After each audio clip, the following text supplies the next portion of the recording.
What's up, guys, and welcome to the Reflecting Pool. So, in this week's episode, we're going to have the MLC podcast week 3, and we have some guests featuring Scotty.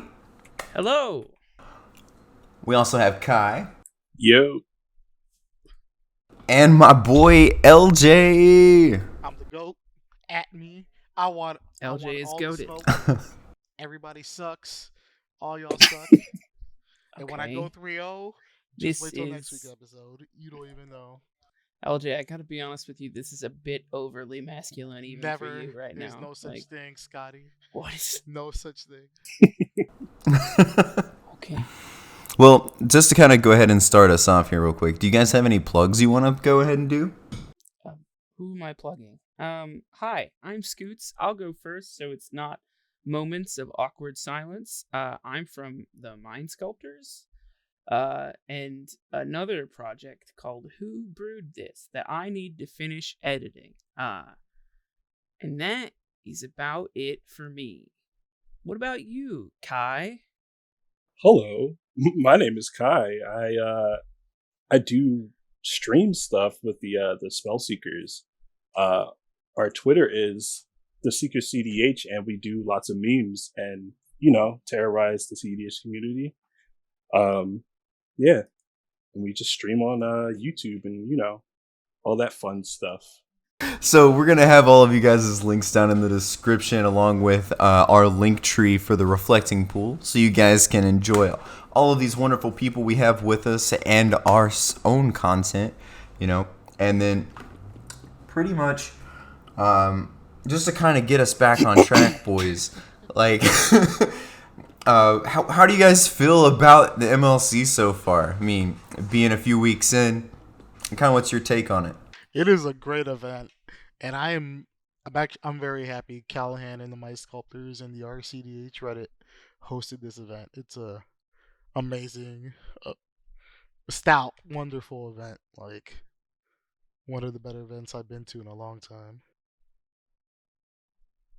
Hell yeah, nothing but agreement on that front from me. Really happy to have been invited and to take part, even though my games have been absolute dog vomit. I will play better. Eventually I will win. But the event itself, chef kiss. Yeah, it's pretty fun. Actually, when I first started getting into CDH, I actually wanted to do something like this. Like compete against like other people for clout, as you say. Yeah, it seems pretty fun. I mean, I think it's the closest I'm ever going to get to being a pro player. RIP, the pro scene. But yeah, it's pretty cool. Oh, yeah, dude. I mean, there is a little bit of talk about WotC and Commander and all that stuff. But, I mean, of course, we've all heard about that stuff for a few years now. It's always been rumors. But I'm glad to hear that everything's going well with the MLC. I know I've been watching a couple of games myself, and I mean, everything's well put together, and it's really enjoyable. So if you guys want to follow along, we're also going to have try to do some weekly updates of keeping you guys up to date whenever the games are played, and stuff like that. So good stuff there. We'll definitely be recording the Reflecting Pools games on Tuesdays and Sundays whenever they're on. Myself and Shark are playing games, so come tune in when we're playing and cheer us on. I don't need help with cheering, but you can do that anyway. Oh man, hubris does not seek this man out very much. I want all the smoke. Bro. I want all the smoke. He's great. I can tell. So Lewis, like, how do you prepare for this smoke that you're always calling out in these games, bro? Like, obviously the last one was like pretty well luck, right? Or do you like seek out stuff whenever you're preparing for a game? So Belby, when I played this last week, is one of the decks I'm very familiar with. I played it a lot. I know the ins and outs of it, and I know what to look for in games. Um, I the game plan was really for a fast start and honestly a fast win. So I'm glad I executed the way it was going to, because I didn't think I was gonna win a long game. So even though I'm a stacks deck, I don't think I was gonna win a longer game. So I'm glad I got a quick turn 3 win. Okay. Cool. Nice. Turn 3 with Belby. Yeah, it was. Look at you. That's the earliest win you've ever gotten in CEDH, I think. No, I've right? gotten turn 3 wins for that trick. Yeah, but oh wow. Okay. How'd you manage to close the game? With Belby? Yeah, with Belby. Yeah, so so my turn 1 was land carrion feeder, and Belby's a stacks deck, but it has a Protean Hulk win. Actually, it has a couple win cons, but Protean Hulk. So you won with no honor. You Protean Hulk. Oh man, look, turn 3, I casted a Pattern of Rebirth, and I hulked my way to victory. All right, that's So, fair if slightly dishonorable. So we can't dismiss the fact that turn 2, he literally went Belby, swing with carrying feeder, put a Torpor Orb in play. Like, that's what won him the game. Oh yeah. So what is your Hulk pile through the Torpor? Mikaeus Walking Ballista. Oh, okay. Yeah, just simple. Cool. Simple Hulk pile. Let's win and go home. Yeah, no, I didn't know if it was on the definitely not Viral's Hulk package. No, so we're on the. That's a lot of slots, and Ian, who built the deck, probably wanted just a concise Hulk pile that's just easy to bring out.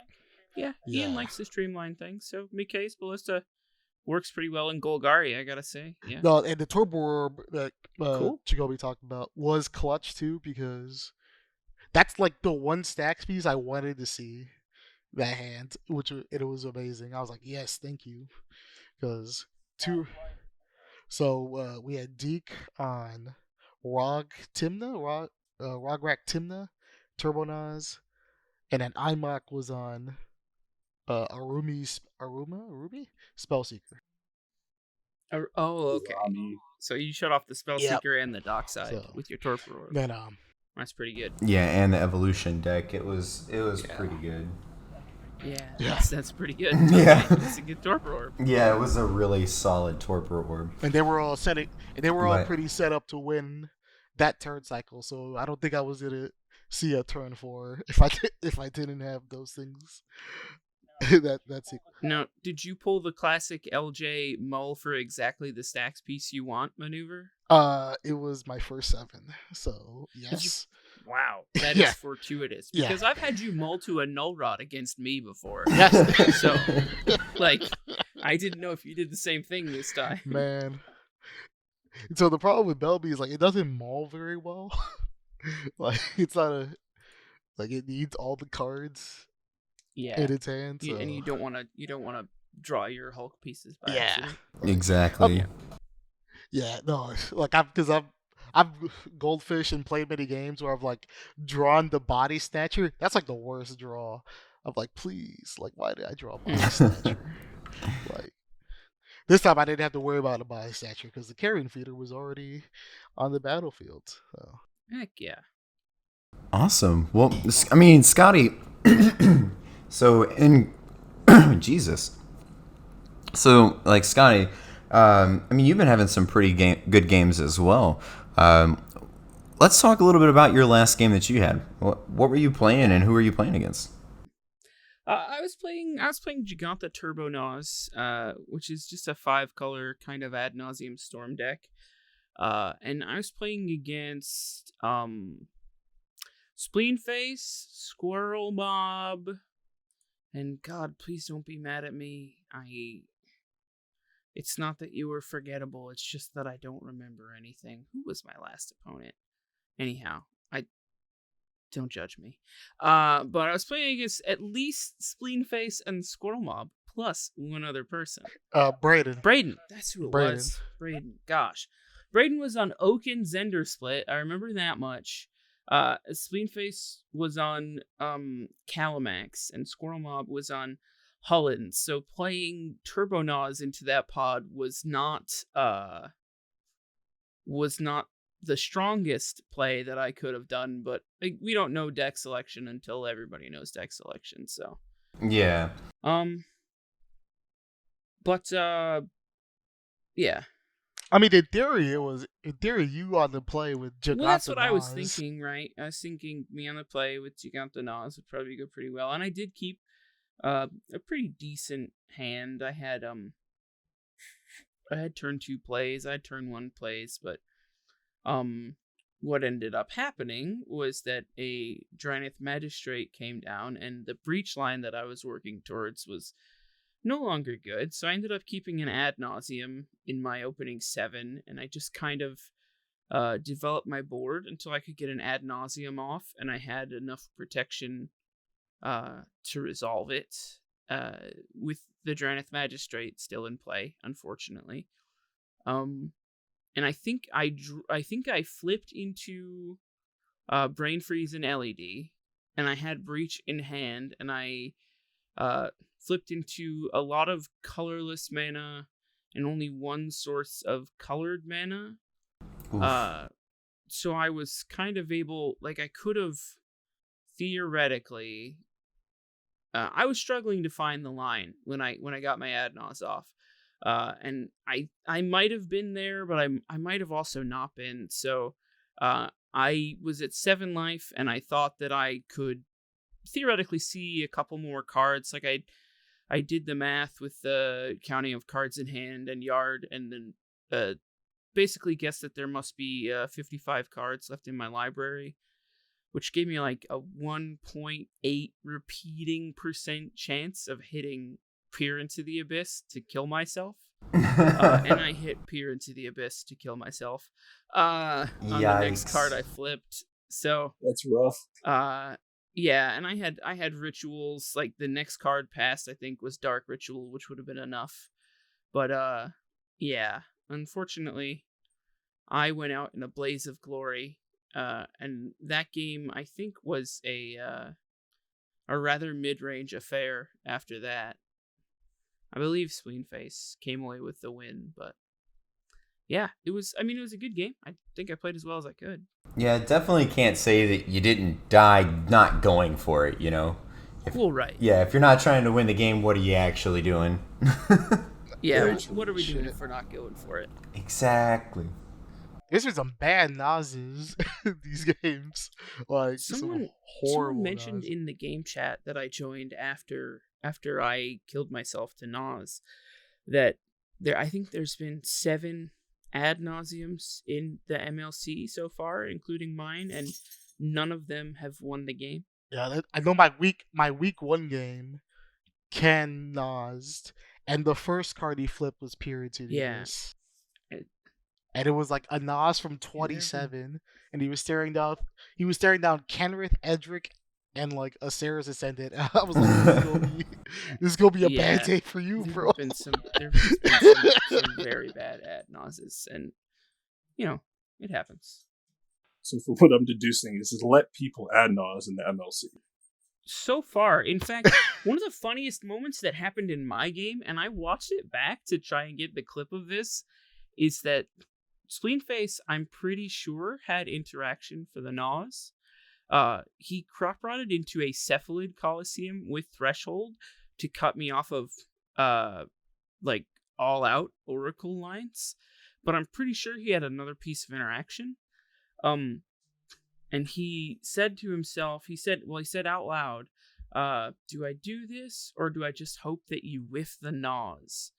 And then Braden said, or I said, it's happened every time so far, and Braden said, it can't happen every time, can it? And then I just absolutely donked the Nas. It was so funny to me watching it back. In hindsight, it's very funny. But it can't happen every time. We love to see it. Cool beans. Stop Stop playing Nas, guys. Nas It's is a a bad bad card. Yeah, Nas doesn't win games. Why is it included? All right. Well, yeah, definitely sounds like you had a very interesting time. I mean, I would have done the exact same thing. If you're just looking for one more piece to try and win that game, like, Yeah. you do go for it every You have to time. try. Awesome, Scotty. So, definitely some learning experiences there. Not always keep going, but you just got to. But anyway, Kai, so tell us a little bit about your expectations going into your game and what you did to prepare it. Well, to start, I chose Tassiger Turbo Nas. The reason being, usually before each match, I look at everybody and see what kind of list they have. I usually determine what everybody else is playing by the person in the first person slot. Because usually they're looking to play like a fast deck, and I assume everybody else is probably going to go for a mid range or maybe a stacks game or something like that. But I played Timmy, Ian, and who else is in my See, pod? the third person is the hardest to remember. It's not just I'm me. sorry. So I'm gonna get this. But play him. Sorry, play him. If you're listening to this, sorry. So play him was playing Dargo Jessica Turbonas. No, Dargo Ikra. Yeah, sorry. He's been playing it for like a while, so but he's playing Turbonas. I assume he's playing Turbonas. And then Ian has a bunch of mid-range decks. And Timmy has a bunch of proactive decks. So basically the way I deduced it is fastest player wins, I guess. So I chose Tassiger Turbo Nuz. And luckily I was not going first. So in my list I have Gemstone Caverns and Carpet of Flowers, so I was making mana pretty easily. And once the promo came out to see what everybody was playing, Timmy was on Marwyn, which is mono green deck. And I specifically checked his list to see if he was playing any artifact hate. So I didn't see a collector roof or anything, no null rod. So I was mainly looking to shut people out of the game with my turn one with a Hull Breacher Wheel combo. But my opener had a bunch of rocks, surprisingly, and no lands. So I started my game with a Mana Crypt, Chrome Mox, and a bunch of other stuff. And I was setting up a Hull Breacher Wheel combo. But Ian kind of surprised us and dropped in I think it was a turn 2 Adnos. Yeah. Yikes. Yeah, turn 2 Adnos with protection. Whoa, let me guess. This Adnos also failed? Yes. His Adnos. But he almost got away with it. So the weird thing was so play-in was turn 1. I was player 2, seat 2, and Ian was player 3. So before play-in ended his turn, Ian decided to add Nas there. I'm not sure. I don't remember why, but that was before my turn. So he add Nas to I would say 8 life. And then play-in couldn't attack or anything because it was, its end step. And I had already flashed in a Hull Breacher, so that was 3 damage coming Ian's way. So Ian had to consider how far he had to go for that one. But off the top, he revealed a bunch of high CMC cards like Wheel of Fortune, Force of Will, and a Dispel, which are the 2 cards I remember specifically. Because the pod pretty much agreed that this was probably our last turn.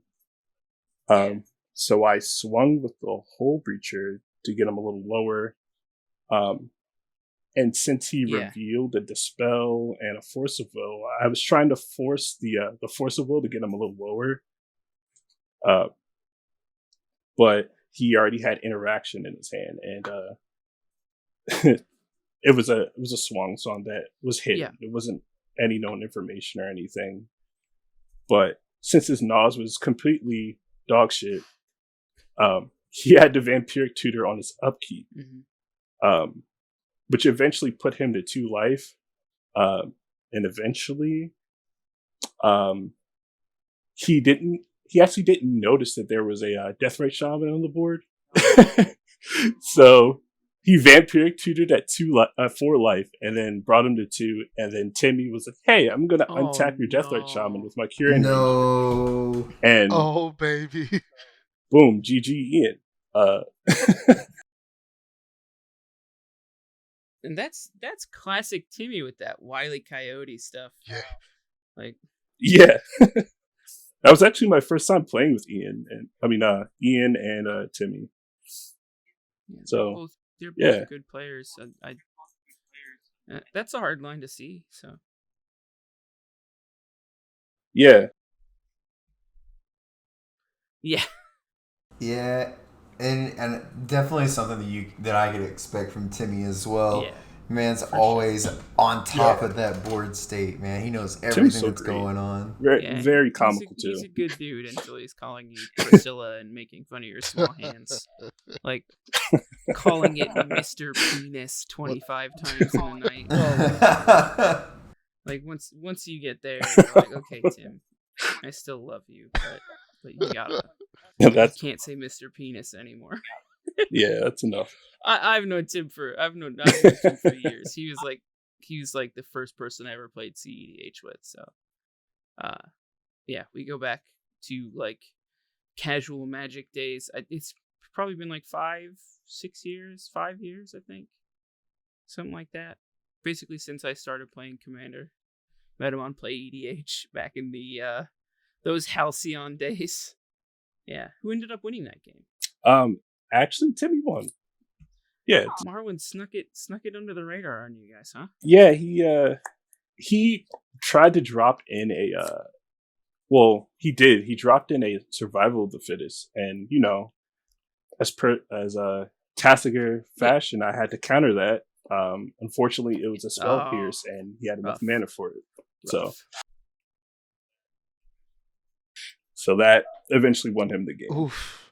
But how did he end up taking it? Do you remember? It was like a really long combo with obviously it involved Marwin, but Marwin wasn't the crux of the combo. It had a Shia and Curing Ranger. So okay, a Shia and Curing Ranger to untap Marwin and then aggregate infinite green. Yeah, and he pretty much just went through his deck to get a what was that card? Teamer Sabretooth and the elf. Was it not Azuri? Was it Azuri? No, it was actually the shaman, Eternal Witness. So he looped Eternal Witness to get back cards out of his deck. Oh, okay. Out of his graveyard, and then went through his deck, and then eventually Craterhoof us to death. Cool. So. Oh, Craterhoof! Wow, I haven't heard about a Craterhoof win in many moons. So that's back in the casual days.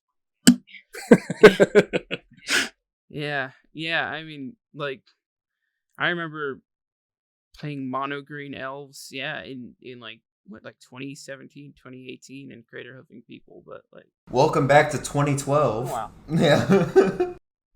I think I remember watching that game, Kai, and I want to say that freaking Play'em had mana available to like eat the Eternal Witness out of his graveyard. I don't know if he had. Yeah, I think he was waiting for the Craterhoof, and I think he did eat it. I think he ate something else. Yeah. Oh, okay. Because Timmy was like, I propose a loop, and I was like, bro, eat the Eternal, eat the Curing. Because the thing is, I had removal, but all of his creatures were lands, and I had a Abrupt Decay in my hand. Oh, yep. I think that's maybe the coolest part about Ashaya is how once she's down, Cyclonic Rift and Abrupt Decay don't work anymore. Like, that's pretty fun. Yeah. That's real gross. And there was someone I was talking to.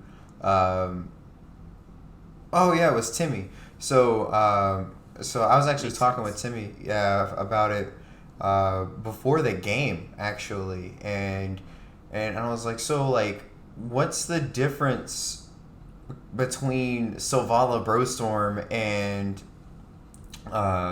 Marwyn? And he's like, well, actually, a lot of people don't know this, but Marwyn's like a half a turn faster than Sylvala is.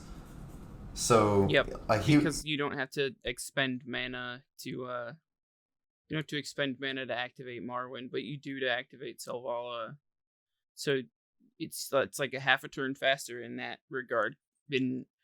If you consider Sylvala's card draw, it's more incidental than anything else, right? It's you're not drawing your deck with Sylvala most of the time. Plus the extra green pip in Sylvala makes it harder to cast turn 1. Like, Sylvala is pretty much always coming down turn 2, but Marwyn can come down turn 1. So on average, it's probably a little bit faster, but not quite as resilient, I don't think. Yeah, he was saying he was feeling pretty confident coming into that game. Yeah, he felt that people were gonna bring decks that wouldn't be able to interact well with Marwyn, and he was pretty correct on that. Yeah, 2 turbo. Yeah, I mean 3, right? 3 turbo Nas decks, like. So yeah, I mean that's most of the meta right now, right? Like if you look at it overall, like creature specific answers are pretty low, just because the problem tends to be ad nauseum. It's the same kind of thing that was happening back in when Protean Hulk got unbanned and everything was Flash. You saw Dispel come back, stuff like that, Spell Pierce, Dispel. To stop early flashes, and it's the same kind of interaction suite warping that happened then is happening now because of ad nause seems to be the problem. Yeah, kudos to Timmy for bringing back Marwyn, because I would have hung that deck up after losing week 1. I was like, I'm not touching this deck ever again. But Timmy's picking those weird winners, right? I mean, he's 2-1. Yeah. Off the back of Niv and Marwyn. So I think it goes to show you that, like, when, yes, the pods are a little funky, right? Like, there's no 3 blue farms versus Marwyn, right? So it goes to show you that in like a more balanced environment, that I think personally that like viability, that term viability is kind of like a flawed concept, and I think the Niv win and the Marwyn win, the way that they happened, kind of are at least data points going towards showing that this concept of, oh, it's not viable because it can't beat three blue farm decks, right? Mm-hmm. Like that's kind of out the window, because not every meta is 3 blue farm decks. It's just we're so used to this tilted meta online where everybody's kind of playing the same thing. Yeah, it's like if you're not having the old adage of if it doesn't have blue, it doesn't win, doesn't apply when the meta is actually the correct overall meta is applied to the game. Yeah, when you see a more diverse spread of decks, you'll see that non-blue in fact does get there like pretty strongly, and these decks that people call fringe or tier 3 or whatever are realistically only slightly worse than the decks that people are calling tier 1 or whatever, in my opinion. I could be wrong, but hey man, I stand by that point very firmly. But so like, how has that been affecting your guys's like preparation into your next week's games? I mean, there's some pretty strange pods that are coming up, as people are starting to diversify into the other decks that they've chosen, and since they've gotten basically all the Turbo Nas games out of the way. What do you guys think about those? It's definitely my bye weeks. It's this week, so it's like very interesting to to kind of from the outside looking in this week, be able to get some data points on like game results and that kind of thing, because a lot of these pods this week are straight up funky. We're seeing, just for an example, we have one game on the list that's Teamer Polytyrant versus Brostorm versus Divergent Kaikar versus Malcolm Timna midrange, right? Like, yeah, that is a crazy pod to me. That is a nutso pod. And we've got like Kenrith Turbo Druid, Yenit Pier, Control Rashmi, and 5C Reanimator. Like that, this is one of those pods. Those two pods that I just listed off are just pods that I will literally never see anywhere else online than in this event, I think. And I just, it's so cool. It's so cool. Yeah, for sure. I gotta be honest though. Yeah, so I actually started betting on the decks and who would win and everything. And I put my money on that Sovala Brostorm list. It's gonna take the dub, I feel. You think so? Yeah, because I mean, it's a strong deck still. I think it's still a really strong deck, and I think like Higher is a pretty incredible pilot, and yeah, I think that's the first CEDH deck he ever played. So yeah, that's what pushed it over the edge for me. Yeah. Was I saw that Higher was playing it, very intelligent player, and very good pilot, like you said, and that's kind of what makes me feel like, all right, he's played this deck before, he knows what he's doing. That's really what's gonna push it to the dub. And did y'all see the 2016 pod going on Sunday? No. Which one was that? What were they playing? Thrasios Vile Smasher versus Jaleva versus Gave versus Naf. Oh yeah. Oh boy. Come on, we're flashing back to a different year with that one. That's crazy. Did you end up catching that game? No. It's What'd you say? a Sunday. Yeah, it's this Sunday? Oh, okay. Yeah, it's cool. this Our Sunday. boy Shark is playing that game. He's Thrasios. We're going back in time, and it's incredible. I've already told him, I was like, if you lose to a Destiny Spinner Nether Void lock, you're never living it down. Like, I swear. that just nut. That's such a hype pod. I'm gonna be out of town. I'm probably gonna play it over my car stereo while I'm driving. I'm excited. What about you, Kai? What are you excited for about your next week's game? Oh, dude, this is my bye week. Next week. It's both of our bye weeks. Yeah, we're bye week buddies. You guys can be bye together. What? Ooh. Exciting. But I know after my bye week, I'm playing Ian again, Coinman, and Phoenix.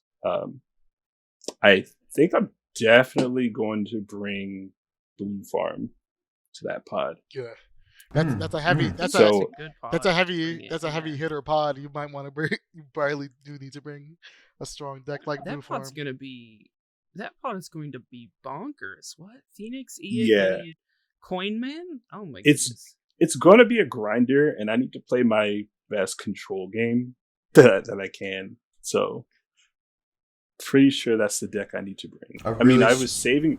I'm sorry, good? No, go ahead. Yeah, I was saving Blue Farm from my, player one, seat one turn order. But as I was thinking about it, and I'm seeing everybody playing...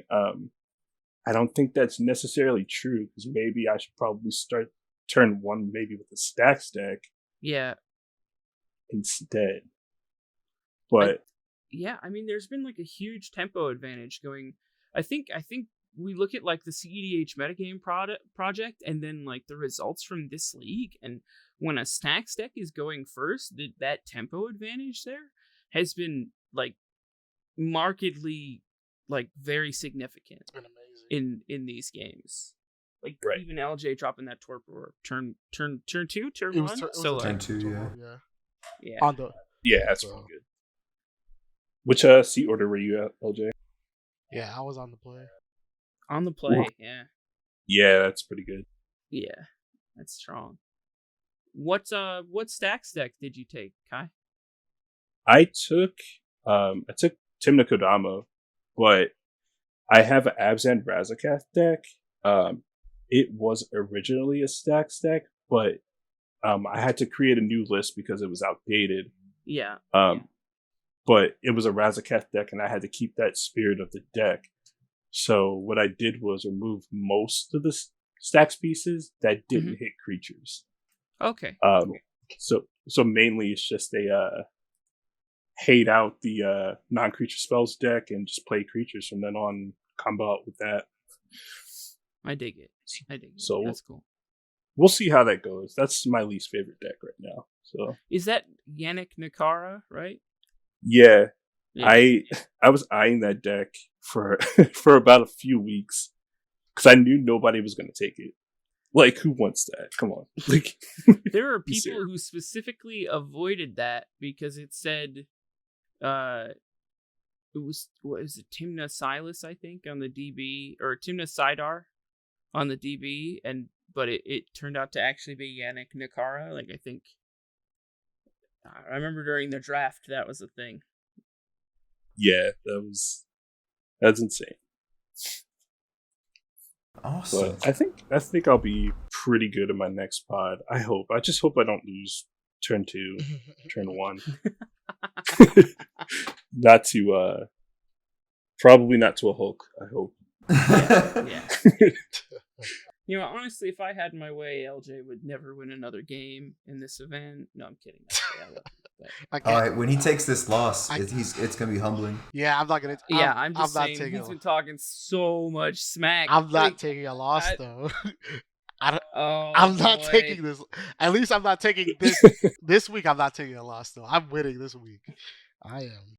Yeah, I don't know. I think Sage is gonna smoke. Nah. You want that smoke? I think you're getting I don't. And I don't believe it. I think they're gonna get. Yeah, he's getting that bird. All right, guys. Well, definitely look out for that clip whenever Lewis loses this game, and we just meme the fuck out of him. Oh my lord! I can't wait till next week's podcast where I just talk all the cash money shit, bro. Like, oh my lord, dude! If you back it up this week, I will not mock you next week. But if you don't, a month at least. Oh yeah, my money's on LJ. He's got motivation now. He does have motivation. He has modus operandi at the moment. Look, I'm just glad my opponents brought real decks. They said we're gonna bring all our pick ones and we're gonna try to get there. Oh, we gotta try to keep LJ in check. Apparently, they all got together. Well, it's me and Sage, so that's two 2-0s in the same pod versus 2 0-2s. So they're trying to get their first wins, and we're trying to run away with the league. So it's gonna be a fun dynamic. Yeah. Probably some weird politics going on, talking about, hey, let's just make sure these two don't win. It'll be fun times. Awesome. Well, I do appreciate you guys coming out and joining us for this podcast this week. I definitely look forward to trying to have you guys again sometime soon. Was there anything else that you guys wanted to plug or anything like that? I mean, we will have all of your stuff down in the description. But Kai, plug it up. Plug. I'm the plug. Just follow us at the. Can I get that lettuce? Oh. Yeah, there's our YouTube channel at the Spellseekers. Our Twitter that's full of memes. We have a link tree with like everybody's like Mox Fields and things like that. We're setting up a Patreon soon. We're coming out with mats. That's going to be really cool. Maybe some t-shirts or something. Who knows? But yeah, Spellseekers. That's what it is. Hell yeah. I'll go.